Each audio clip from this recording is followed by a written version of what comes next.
Yes, will go first. Since I'm standing on their shoulders, but my name is Dominic Awini Asitanga, an alumnus of the Ghana Institute of Journalism, now known as the University of Media and Communication.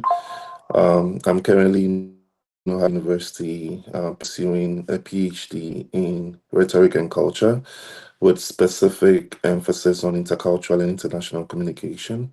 I'm in my second year.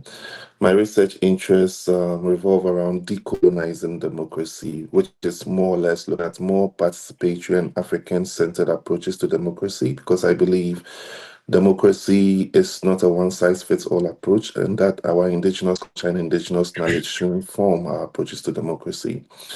I am an associate of a research associate of African Center for Digital Transformation as well, and I also function or double as the vice president of the African Students Union here in Ohio University.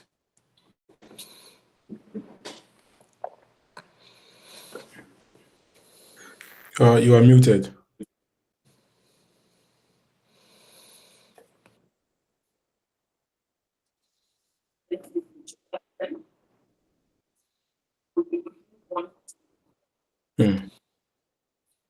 Yes.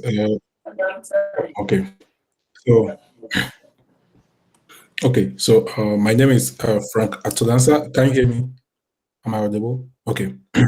So my name is Frank Atugansa, and I'm a lecturer at the School of Built Environment and Architecture, London Southbank University, UK, and I have my PhD in real estate and construction. Okay, where I looked at quality assurance basically during the COVID-19, also how the use of technology really influenced quality assurance. Yeah.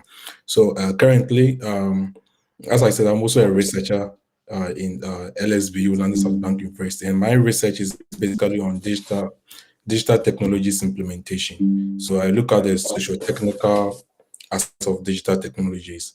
As we do the technical aspects, how do we implement it better in our society to achieve the success and the objectives that we want? So currently, I'm looking at using digital twin for to achieve sustainable smart facility management in the built environment, and I'm here to do a presentation on the first part of my work. I think next year around May, in a conference called the CIB conference in USA, Purdue University. Yeah. So basically, I look at the the digital technologies implementation. Yeah. So that's a little about me. Yeah. Thank you.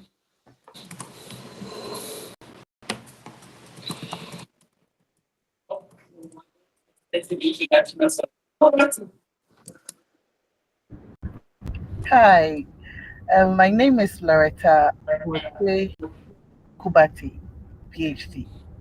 So I currently finished my PhD and I health and safety, but it's with a twist of machine learning and AI on how we could use machine learning to predict safety incidents and safe or any accident that highway traffic officers would face on the highway before they happen.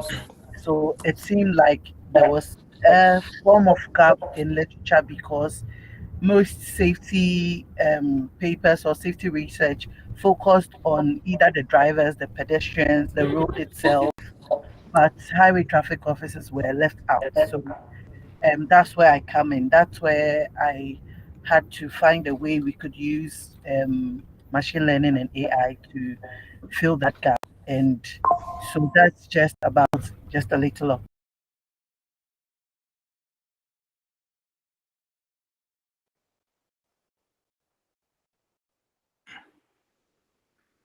Okay. So hello. Can you hear me? Am I audible? Okay. So I've been with the help of there's this writer who I recently looked at some of his works by analyzing the manifestos that both the major parties, MPP and NDC, I think the name is I forgot. I think it's Pepper, Professor Williams Kwesi Pepper. Yeah, looking at his analysis and looking at the manifesto, I think Ghana is not doing too much, which I understand. But I understand because we are a developing country, and most of the times you could see that the policies are all revolving around kind of creating awareness and helping to build a foundation. I'm glad because I realized that both parties are looking at the foundation of IT or digital technology, how they can improve it from the basics. Because I didn't really look at just them jumping in to look at the current trend. If you look at some of the developed countries, but they are trying to start from the fundamentals, okay, which I think is okay. So as a country and looking at how we are now emerging as an economy, I think starting from that fundamental level is okay for us, and I think we are doing great with that, if I should say. Yeah.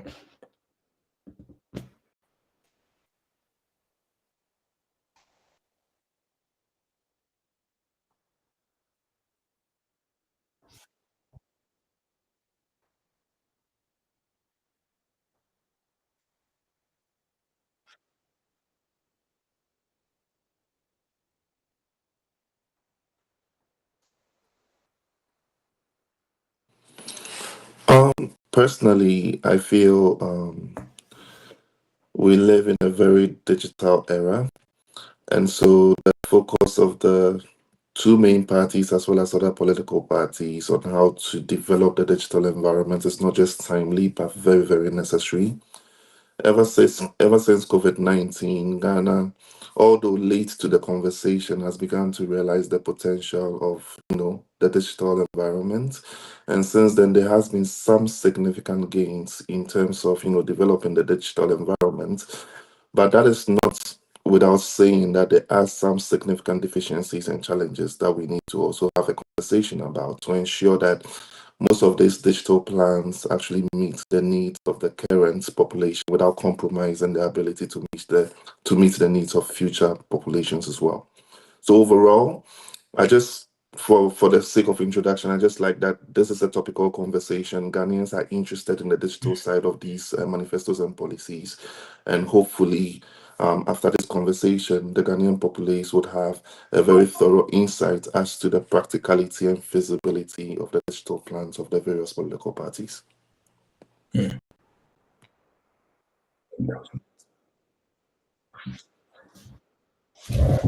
Yes.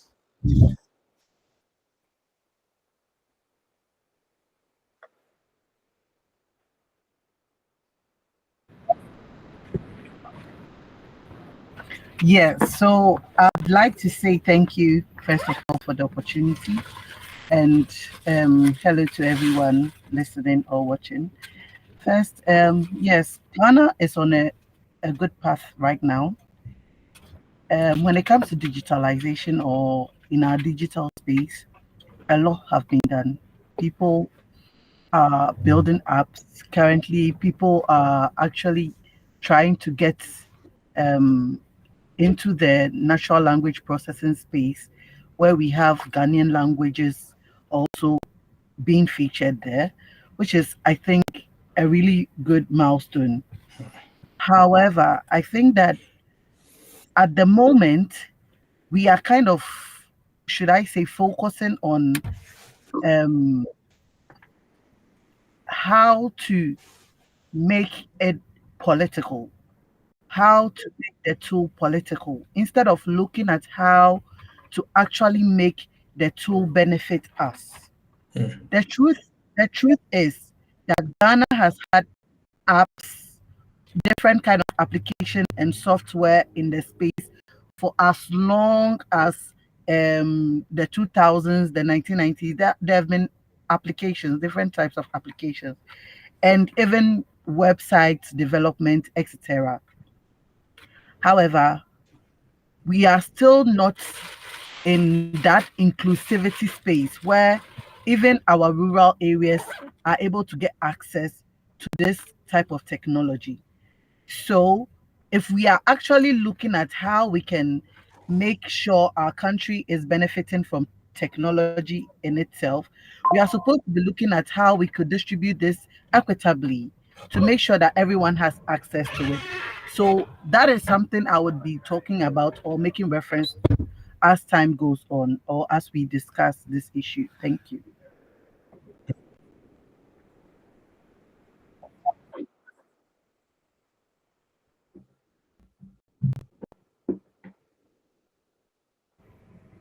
So currently, I think in our curricula or in the students' curricula, there are certain provisions made for ICT. Yes, but then I think that looking at both party manifestos, both parties recognize the importance of digital literacy anyway in preparing our next generation or our future generation to the modern economy. But I think that the approaches differ, especially in their scope and then in their execution. I think that when you look at, say, the NDC's manifesto, see that they emphasize on equitable access to ICT tools. They look at having these tools in basic schools, especially in probably rural areas, etc., where they cannot have that. And they are looking at it in a holistic way of starting from ground up, whereby we need to build the infrastructure itself from the ground up. And so they emphasize on free access to digital resources for teachers and students. They emphasize on expansion of infrastructure like computer laboratories and even building of digital centers, etc. And then when you look, okay, I think there's also the 1 million coders policy also. And then when we look at the NPP manifesto, they are highlighting on a comprehensive reform of the international curricula to include digital literacy. And then I think they have the STEM for All initiative also, where they are also talking about the integration of AI and data science into specific programs. So when you analyze both and you look at the basis for both, you see that yes, first both parties are aligning on the need for infrastructure development and then training. But then the NDC emphasizes on equitable access and inclusion, while the MPP is focusing on advanced technology subjects and then scaling digitalization. So I think that that is where the different approaches come in. One is looking at or one is saying, okay, fine, we don't have, not everyone is involved in this.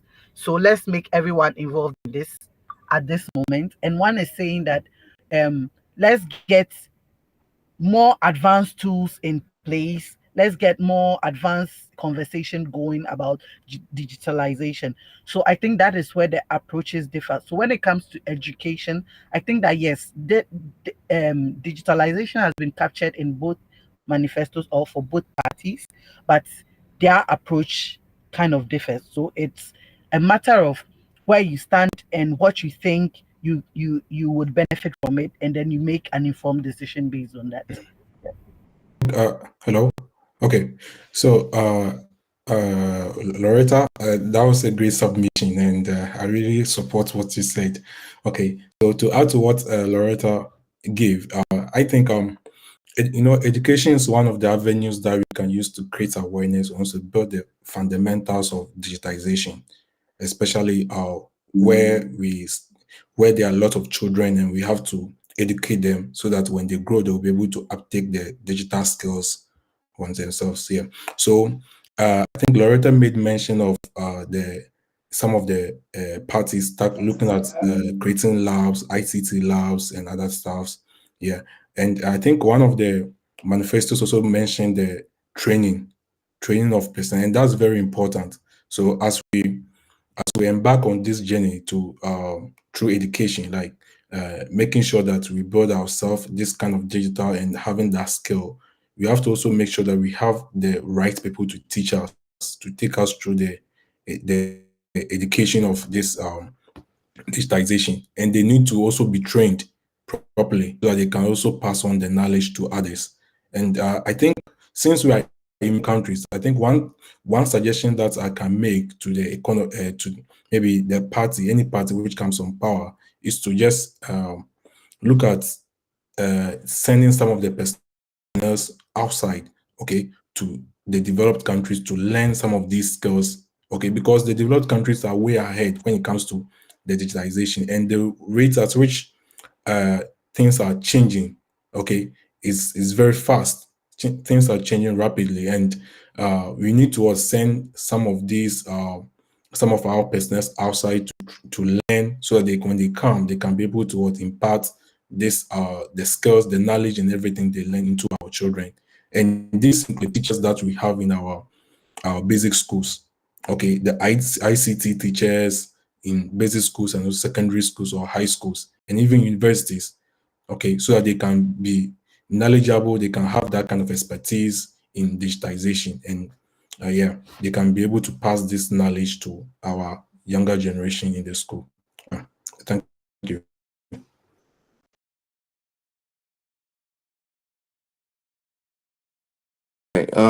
Let me say kudos to Dr. Kubate and Dr. Atto for those impressive submissions. They set the tone for a very good conversation, and I will be referencing some of the conversations they actually brought up. Democracy is hinged on access to information, accurate information for that matter. And it is no surprise that we live in a very digitalized world where access to information is now very, very easy. Although it comes with its own, deficiencies like misinformation, disinformation, and malinformation. But given the age that we are in now, with media organizations, transforming or improving their visibility on these digital platforms, it is actually imperative that, digital policies be very, very inclusive, to borrow Dr. Loretta's terms, to enable people have access to that. Within the week of this conversation, I mean, what makes a democracy really, really thrive is the ability of its individuals or its citizens to actually have access to these kinds of information. So most of the policies have actually touched base on, particularly the NDC's manifesto has touched base on making sure that the digital infrastructure is truly, truly inclusive. And I think that approach will really lead to a very, very democratically strong environment that we are in. Why do I say so? Because we actually are characterized by a digital divide. As much as Ghana, with the rest of the world, is actually on the negative side of a digital divide, within Ghana, there is digital divide between those who have access to technology and those who do not. So, principally, those in the rural areas without the digital technologies and the digital know how and the digital literacy and education, in order to be able to know how to seek information online, given how most of the conversations and political conversations have gone online. I think it would really, really be helpful to have such an inclusive system that would empower them to also know what is happening, what their governments are up to. Since 2020, we've had a lot of operations actually become very, very visible online, with a lot of government, infrastructure and government organization also improving their visibility online. And I think as democratic or as citizens in a democracy, we need to know what our governments are up to. So the whole conversation behind, having very, very equitable and very inclusive digital policies and digital environments is very, very timely as well. So I am in support of a very grounds up approach. I am in support of a very participatory approach, because it is through learning how the digital environment works, how to detect and not stay away from misinformation, that we can really, really have a system that is very democratically viable, where its citizens are able to have access to information. Because let's not joke about it, as much as digital transformation comes with a lot of potential advantages and all of that, the dangers are very, very alarming. And democratically speaking, it can be very injurious to a country who is as new to democracy as Ghana has been, because we've been in democracy for at least 30 years. And so getting the fundamentals right is very, very important to this conversation. We've had instances where, digital transformation has resulted in scandals, has resulted in user data being misappropriated, has resulted in, cybersecurity issues and all of that. So, in order to have a truly fledged democracy that is hinged on political participation, given how politicians and political parties are taking advantage of social media and the proliferation of social media throughout, the length and breadth of the country and the global world at large, it is really, really important that we also take notice or cognizance of the dangers in order to promote a truly egalitarian society. Because if care is not taken, we may end up, in our bid to promote a digitally inclusive environment, we may end up unintentionally or unconsciously facilitating most of these challenges as well. So we need to get the basics right.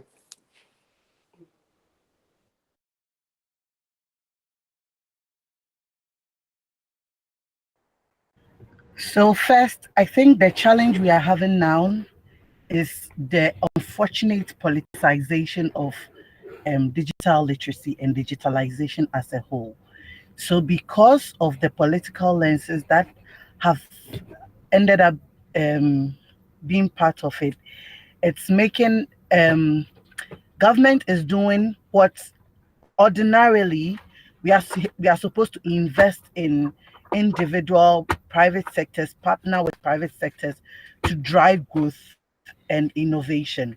So when you go to America, you see Silicon Valley, and Silicon Valley is not a government owned community.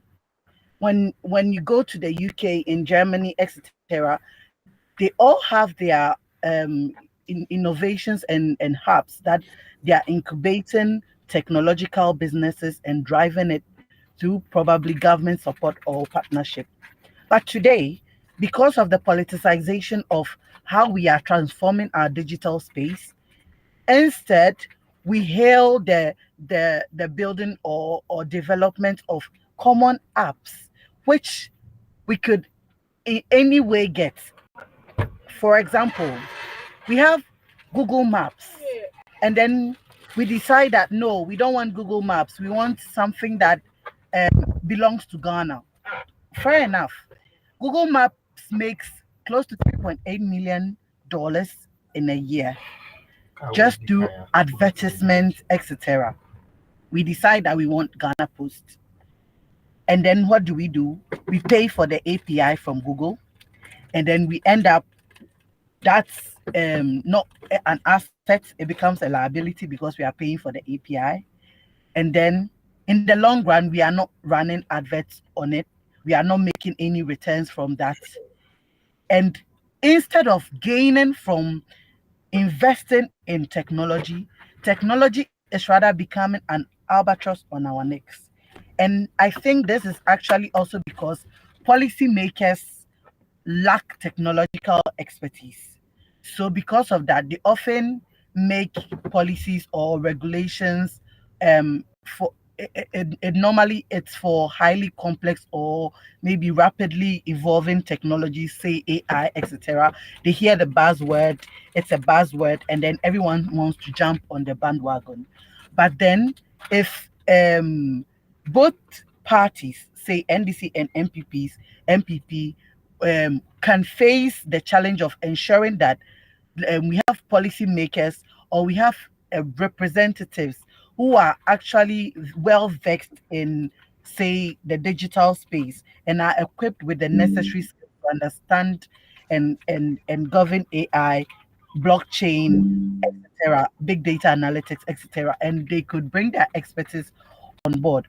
That way, we could decouple this whole fanfare that comes with building apps to looking at the impact it's actually making on the people, on the individuals.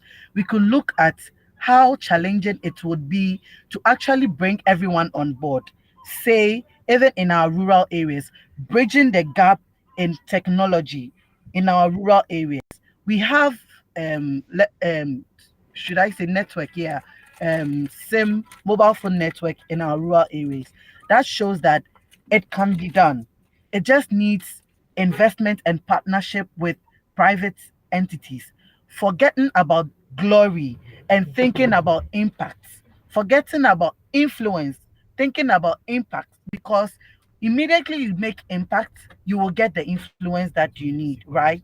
So, yes, I think that we need to decouple our technological space from its politicization and think about the impact, get academics involved, get experts involved, and help us drive this transformation that we need. Thank you. Mm.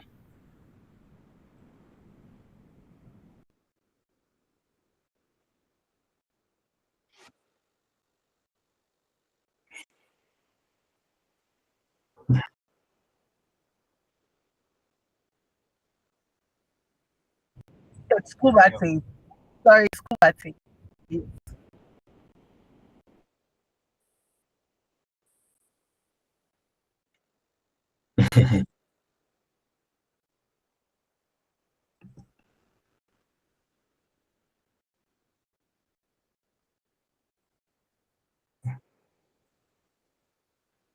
Okay. So, thank you very much, Loretta. I think I like the fact that you talked about the the experts inclusiveness, bringing all experts from different angles, bringing them together to help with the digital transformation. That's very good. It's a key factor that the country need to consider. And one challenge so far, from what I've seen, I'm a Ghanaian. From what I've seen in Ghana, is basically the support. One party supporting the other. Okay, it's kind of problematic, and it's been a challenge. But one thing we need to know is that this kind of when it comes to digitization, there's always a link. Okay, so whatever policy the other party may make, okay, can be supported by the other. But in this case, in Ghana, there's this kind of divide that when the party comes on power, they don't want to support the other policy, digital policy, and they want to just make it as if that is uh, kind of not too good. It can't help the public, and they bring a similar policy that they think may help. Meanwhile, we could have helped the earlier one, okay, improve it to be better, so that we can just. So what I would say is that's the main challenge, and it applies to a lot of policies in other fields as well, in other sectors. Okay, so in the when it comes to the digital sector, like looking at the digital policies, I think no where any party that comes into power should be able to support the digital policy, the existing digital policy, so that they can just move on. Then the succeeding, it should be sustainable. Okay, that's what I would like to emphasize.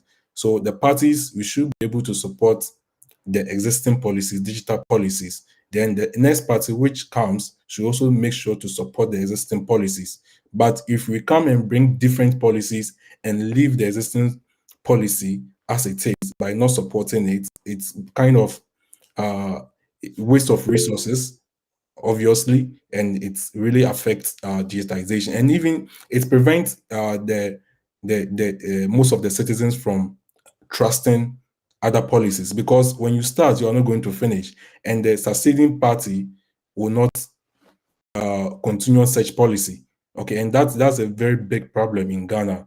It's a specific problem that I would like to emphasize. So, the strategy I would suggest is that we should try and promote the existing policies, see the problem with it, and make sure that we address those problems and move it forward, than to just come out with our new policy that uh, then we leave the existing policy hanging, which may lead to waste of resources. Yeah, thank you. Just to support or to buttress what Dr. Kubate and Dr. Ato have already emphasized.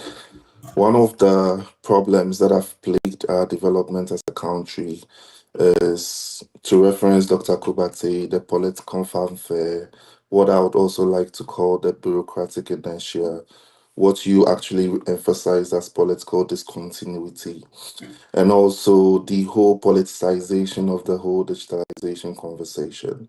I believe a step in that regard, and I think we proposed this in our previous press conference when we did a maiden analysis of these manifestos, would be a national development plan within the digital environment, where all political parties will commit towards understanding what our digital shortfalls are, what our digital goals are, and the ways that we want to achieve those digital goals, and the ways in which we want to achieve those digital goals.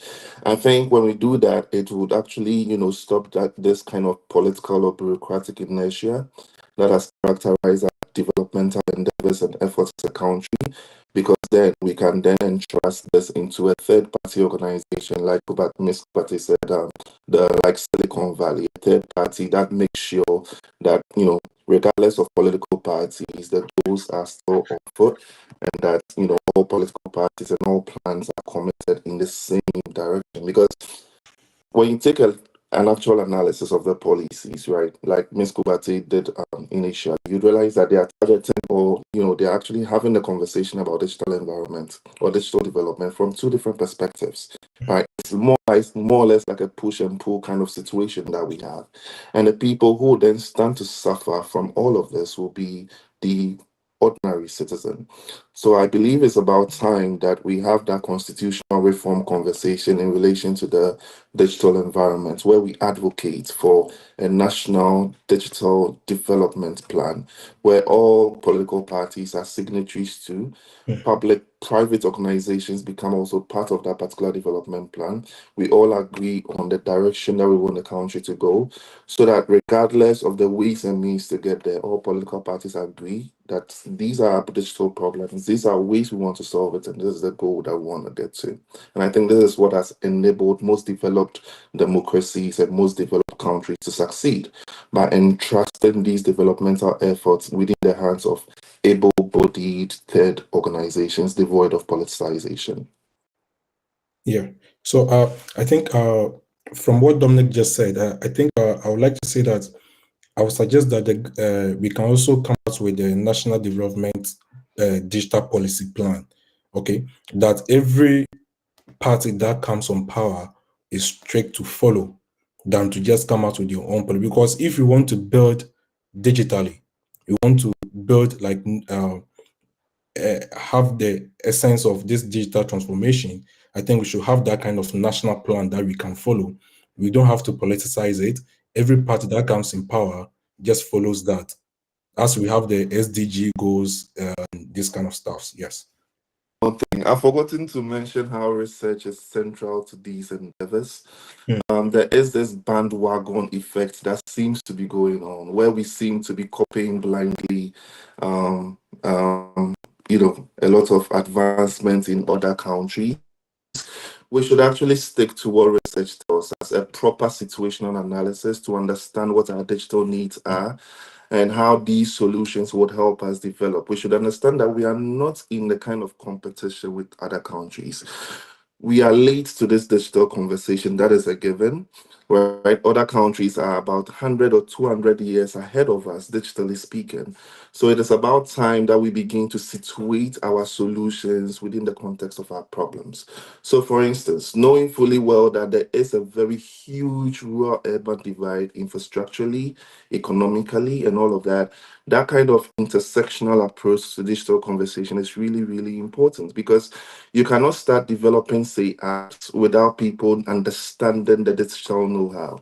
You cannot start developing apps without a lot of your population living in rural areas, with those in their formative years being in classrooms without any access to computer laboratories. You cannot start developing apps and start talking about apps when a lot of people in rural areas do not even have access to electricity, or to even talk of internet access as well. So these are the fundamental issues that I would really, really want the political parties to try and target.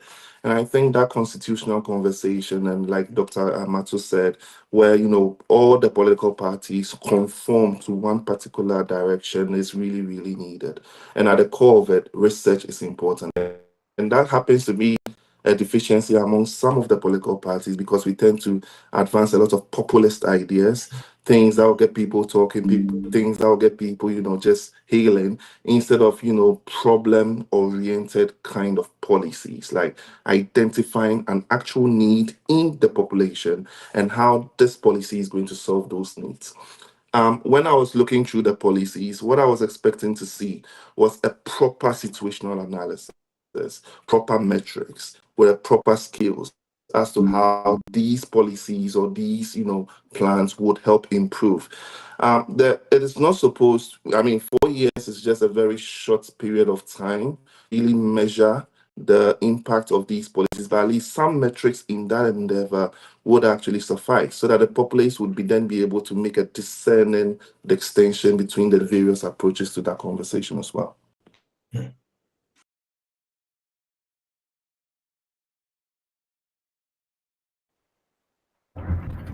Okay. So I must say that when I look at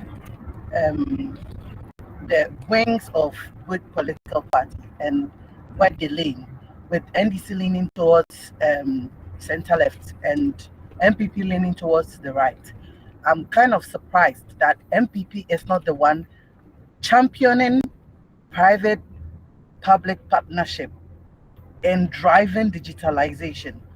It's kind of surprising because for a right leaning or a right wing party, you would think that they would, when it comes to certain things like um, building apps, getting certain processes digitalized, they would be looking at getting private organizations, locally sourced private organizations, partnering with them, giving them that push to do something about it.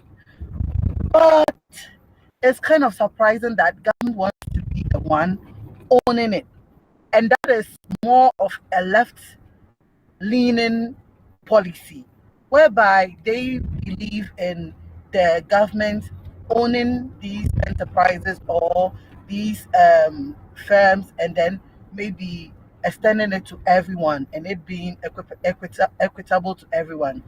That's why I'm not so surprised about the approach the NDC is taking with making it like a sort of equitable and inclusivity thing. So I think that when it comes to private public partnership, we could deepen collaboration with private entities. Like we have Huawei, we have MTN. We could deepen our collaboration with them to leverage on their existing infrastructure, like their data centers, their already existing data hubs, to help drive our own innovation or the country's innovation. Also, we could leverage upon the startups in the country by helping them, funding them, presenting them with competitions, maybe hackathons, etc., whereby we could solve real world problems, get problems that we need solved.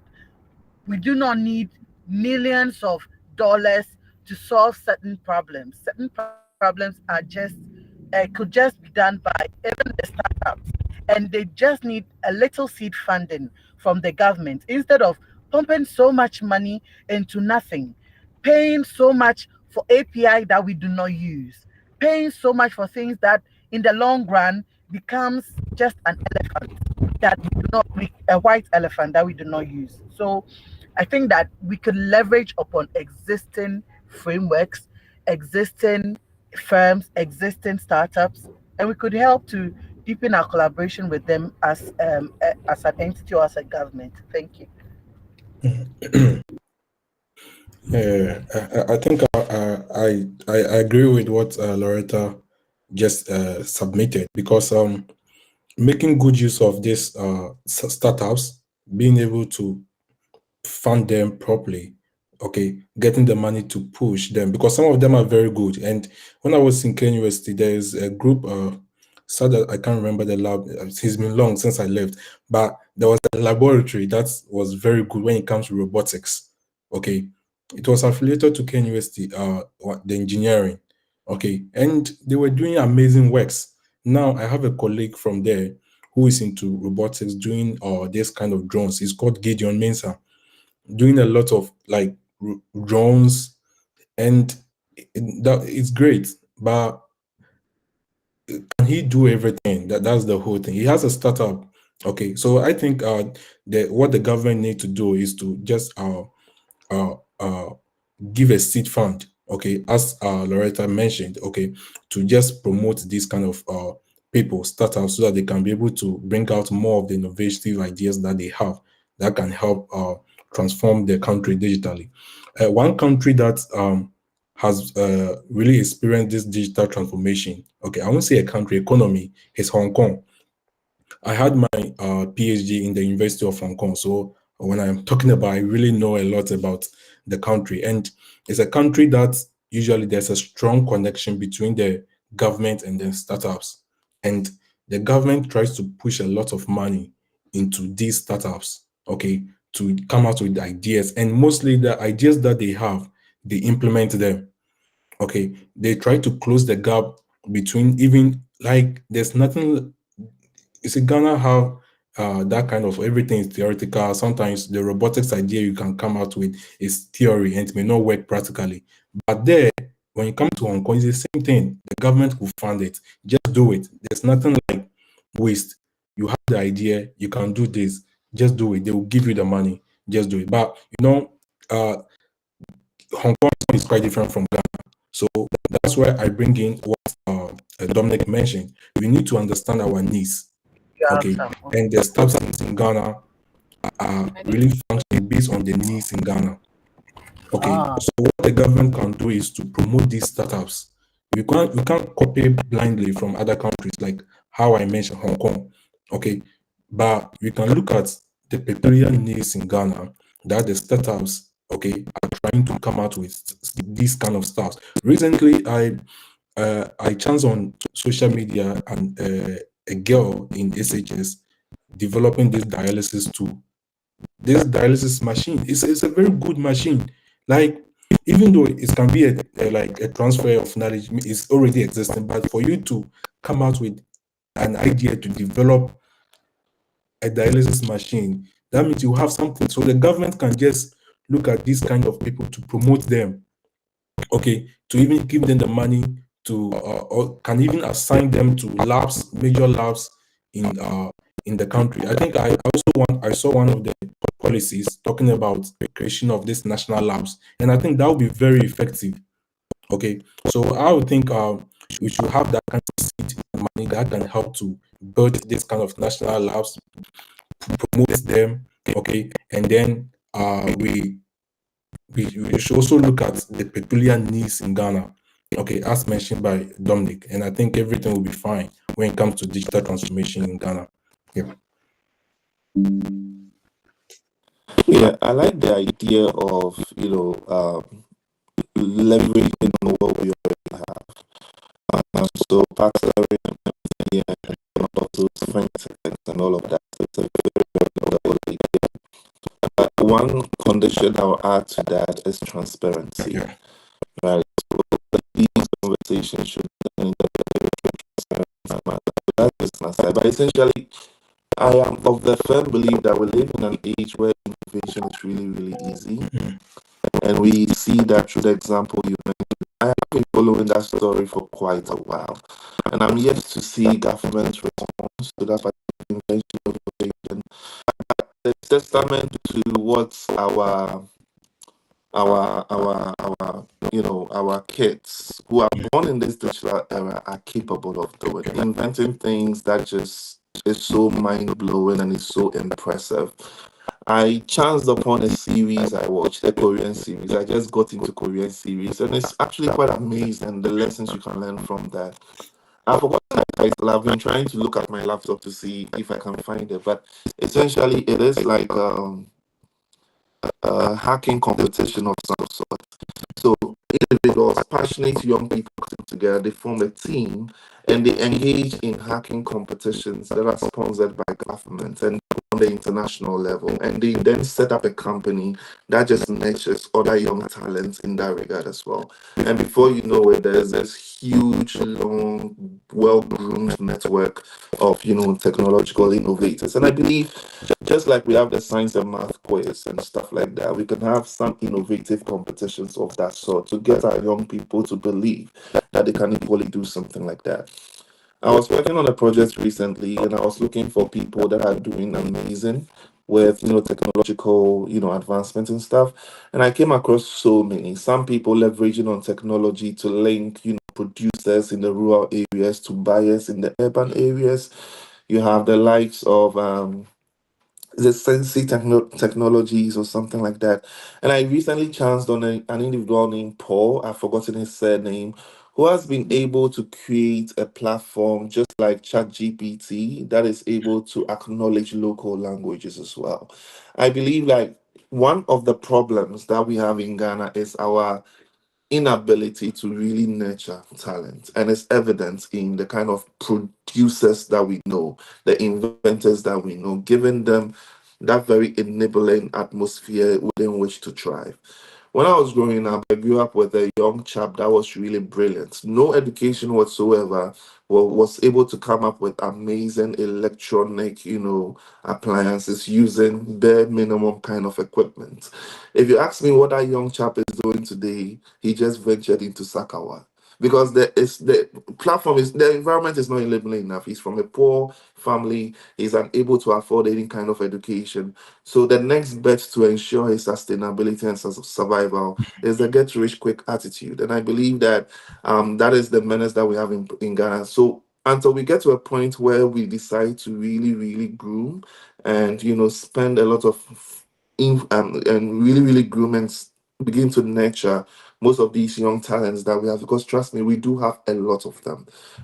If you talk of mechanics, these are talents as well, right? So once we begin to create a platform to enable these people shine, it will actually pay a lot of dividends over applications and all of that. Because at the end of the day, those applications will serve little purpose if you do not have people with a digital literacy to be able to use them. So, I mean, all of these measures put in place would help us, capitalize on the digital, paradise that we are hoping to build. With the policies, I think in one way or the other, I think we are going to create jobs. Okay, there will be creation of jobs. That's if you are to nurture the like the upcoming the startups, or like providing the enabling environment to help them. Obviously, you're going to have that kind of jobs. Okay, and you see all these kind of this also comes with a bad side, which is if you train them digitally, okay, and you are not ready for them, you are going to mess up the whole country.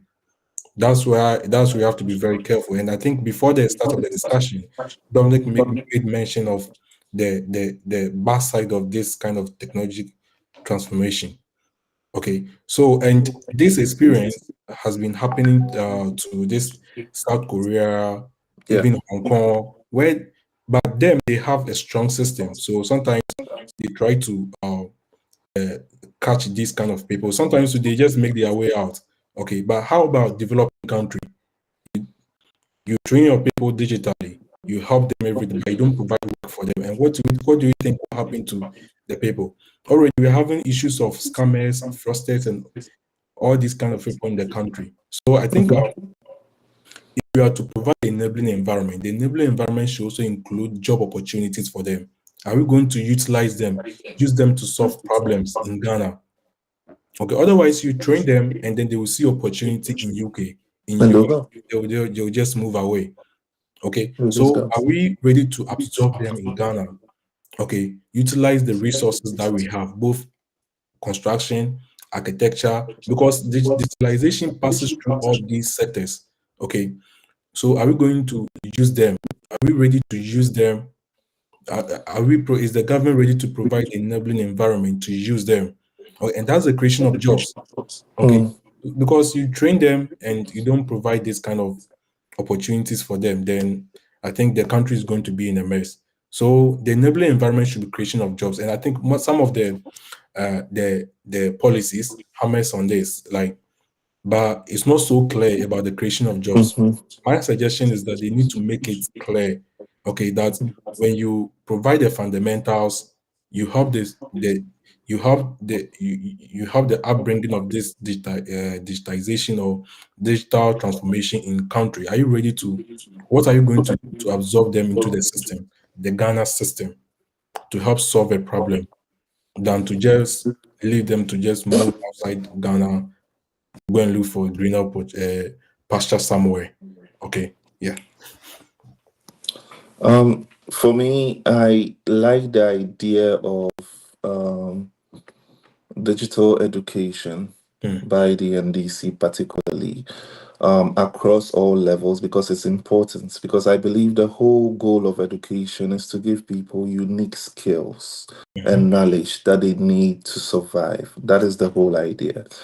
But while that is good, we should also be making plans for the output end of it. So when these people are done being educated in the various fields of endeavor, how do they use these skills in a very employable manner? So making sure that the environment has, high degrees of employability.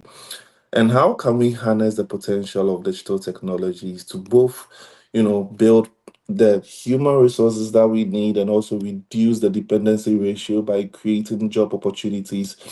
I believe it is really, really simple.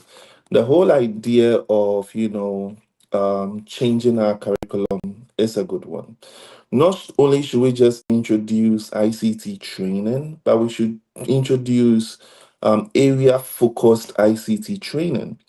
So if I want to be a doctor, how can I harness the potential of ICT? If I want to be a carpenter, how do I harness the potential of ICT? If I want to go into engineering, because we are in a day and age where there's conversations are rife on, both academia and social media and news media about technology taking people's jobs.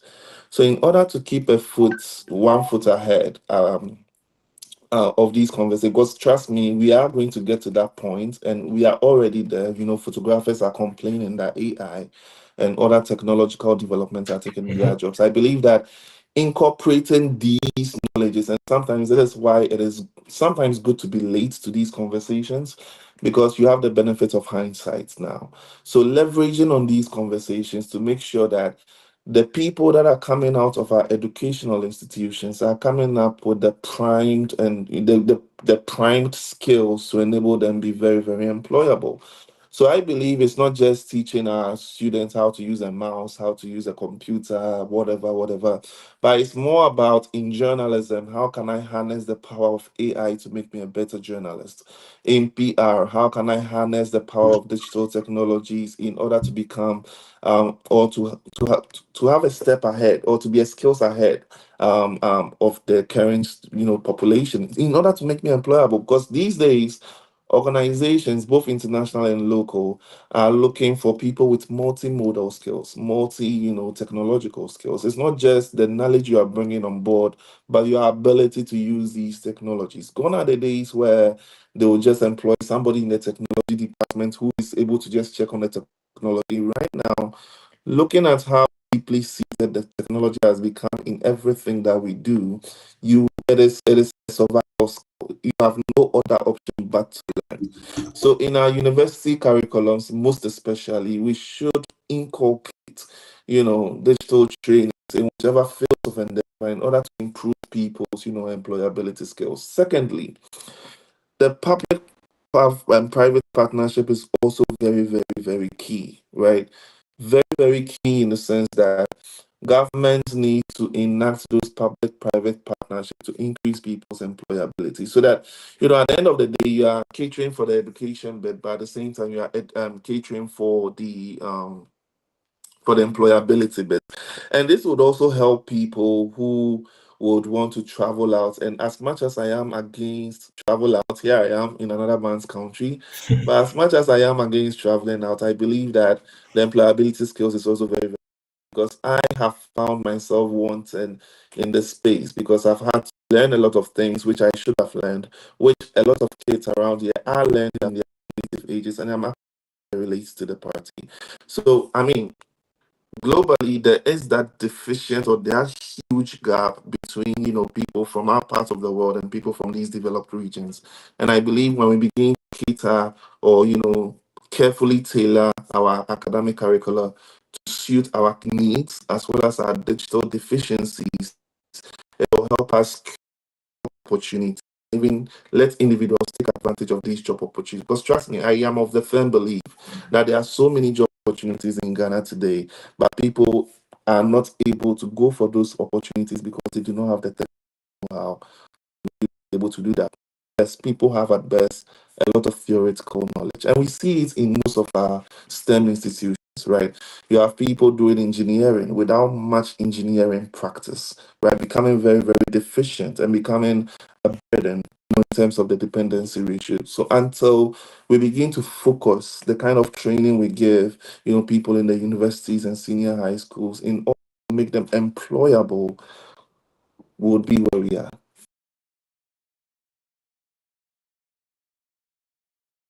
Myself being in the health sector, how can we utilize modernity in the digital space to upgrade ourselves, to take advantages of the opportunities out there?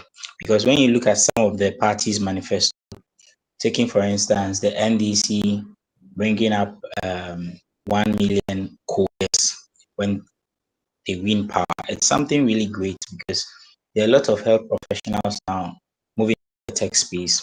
So, with your experiences as analysts discussing this with us and looking at a person in the health sector, what is your advice? How can I utilize the digital space to upgrade myself and be a better individual in my career? Thank you.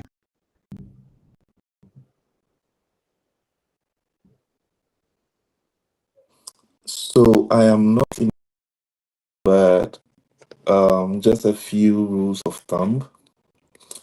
Endeavor to be somebody who is constantly updating themselves with developments, digital developments in their area of expertise. That is one. Staying above the conversation, knowing what is new, what is current, what is recent.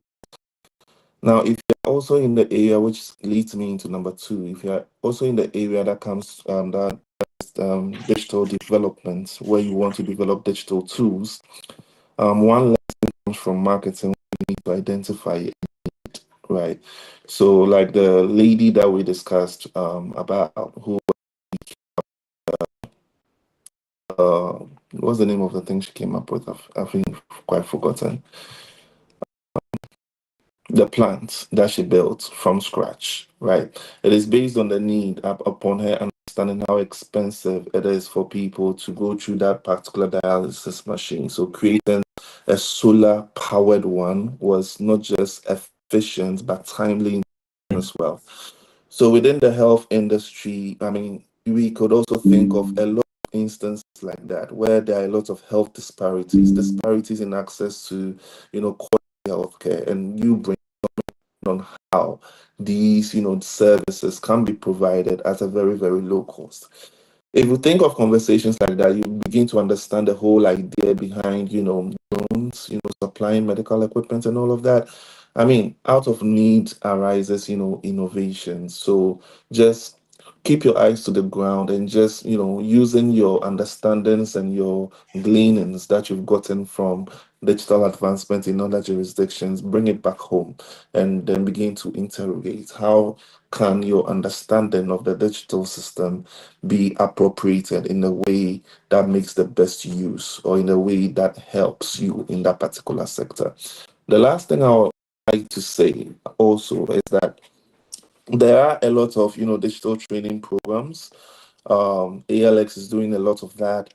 Lot of free digital training courses. Take advantage of that, but also as you are doing those trainings, be thinking about your various fields of endeavor. How are you going to apply those trainings so that when you apply for a job, even when you are not asked, you bring those skills to bear? That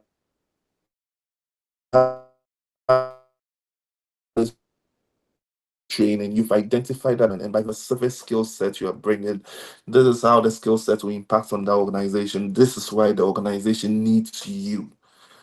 So the training will do what it's supposed to do, but it's limited until you are able to appropriate that in order to, justify your inclusion, in matter of speaking, in this whole employment agenda. Yeah. Oh, hello. Oh, okay. Just to add to what Dominic has said. Okay, George, that's a great question. Okay, and one thing about it is it cuts across all sectors. Okay, and it's important that as you are in the health sector, you identify a particular niche. Like where do you think you could advance yourself digitally when it comes to like in the health sector? Okay, and make yourself like keep updating yourself when it comes to digitization if you want to just build yourself regards to that particular niche. Because as I said, even in the construction industry, I'm in the construction industry, we have a lot of guys who are from the computer background. They come to construction and they just, okay, construction, they focus on, okay, they want to just look at creating AI tool to deal with mental health issues. Okay. And usually they have that kind of leverage, like advantage that they can leverage because they have the expertise in computer science using the AI styles and this kind of stuff. So they come to construction industry, then they just hammer on a particular problem and they keep solving. And that's what they even use for their PhD. Okay, and they become successful, they finish, and then they just end up getting jobs, and also some of them even commercialize the projects that they built. Okay, then it becomes a job for them, then they employ other people. Okay, some also move from the construction industry. I know someone who also did construction, but later did masters in, like, the BSc was in construction but had masters in computer science. Okay, then later did the PhD, okay, in construction because he wanted to learn something from the computer science field. And later now he's also having a startup. Okay, so the same thing applies to you, George. You are in the health sector. Nothing can stop you from also building yourself when it comes to digital transformation. And with the policies that don't consider the policies like in general. Look for the specific one that can help you, okay, in the policies, and just move towards that. Make sure that you get your portion in that. And I think that also applies to it applies to the public. We shouldn't look at all government we shouldn't look at them just general in a general view. Look for what can help you, okay, when it comes to digital policies, and make sure that you build yourself with that. George, am I clear? Yeah. Yes, please. I appreciate the answer you gave to me regarding you being specific about your interest and how best you could leverage on the digital policies that have been endowed in the respective manifestos. Yes, please.